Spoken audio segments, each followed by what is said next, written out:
एक तरह से डिसिप्लिन मार्केट में बनी रहेगी। तो 92 में मैंने 24 साल का था मैं।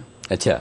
तो मुझे कहा गया भाई ये डिपार्टमेंट में से आपको दूसरे डिपार्टमेंट जाना है, तो मैं तो पहुंच गया। ऐसा कोई अंदेशा भी नहीं था कि ऐसा कुछ कोई बहुत होगा। बड़ा काम करने जा रहे हैं। हाँ, राइट। तो और मैंने MBA था, लेकिन मैं मैकेनिकल इंजीनियर था, तो कोई IT में मैंने काम कभी किया नहीं था। लेकिन स्वाभाविक है कि वो वहाँ पर दोनों IT और मैनेजमेंट दोनों का कॉम्बिनेशन काम आ गया। हाँ, नहीं, और एक तरह से मैं अकेला ही इंजीनियर था 5 लोगों की टीम में, और सबसे छोटा था। तो जो मेरे जो सीनियर्स थे उनको नहीं करना होता था वो काम मुझे करना पड़ता था, या तो उनको नहीं आता था तो IT नहीं आता था तो मुझे करना पड़ता था। बाकी कंस्ट्रक्शन ऑफ बिल्डिंग वगैरह वो भी उनको नहीं करना होता तो मुझे देते थे कि भाई तुम कर लो। तो उस हिसाब से कई चीज़ों में हाथ आजमाइश करने का एक मौका मिला। तो उसमें IT भी साथ में सीख गए। उस समय कंप्यूटर्स इंडिया में थे नहीं, और टेलीफोन लाइन आपके घर में लाने के लिए भी आपको 5 साल के लिए माने बड़ी शहर में आपको इंतजार करना पड़ता, और फिर उसको चलवाने के लिए वो लाइनमैन के साथ हर रोज जो करना पड़ता था। तो उसके अंदर ऐसी ऑटोमेशन का होना असंभव था, माने एकदम अकल्पनीय था।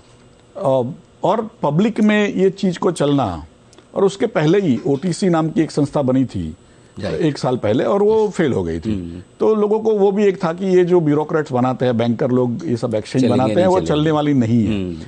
तो उसके अंदर फिर जब हमें कहा गया कि भाई आपको नेशन वाइड एक्सचेंज बनानी है, तो नेशन वाइड एक्सचेंज में जो टेलीफोन लाइन्स चाहिए होगी वो तो अवेलेबल नहीं है, और उनको तुरंत चलना है, और कंप्यूटर्स भी बीच बीच में बिगड़ जाते थे, उस समय उतने रिलायबल नहीं थे।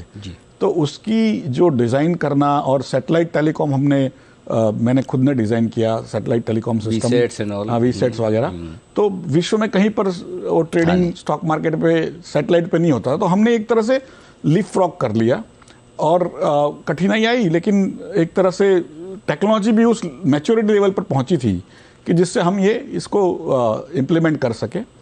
और उसके बाद ही भारत का जो IT का दबदबा बना 94 में हमने शुरू किया, करीब अप्रैल मई में डेट मार्केट शुरू किया, और नवंबर 3 94 को इक्विटी शुरू किया। तो उसके बाद ही बैंकिंग सिस्टम का ऑटोमेशन हुआ, हमारी सैटेलाइट टेलीकॉम सिस्टम यूज़ करके सेंट्रलाइज फ्रेमवर्क पे।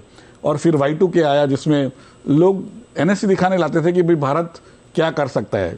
वेंडर्स में ऐसे भी थे कि जिन्होंने कभी NSE में काम भी नहीं किया था जी, फिर भी वो लोग लेके आते थे कि भाई देखो भारतीय ये सब कर सकते हैं। और गांव में पहुंच चुका था, माने सैटेलाइट टेलीकॉम के जरिए कहीं पर भी आप कर सकते थे ट्रेडिंग।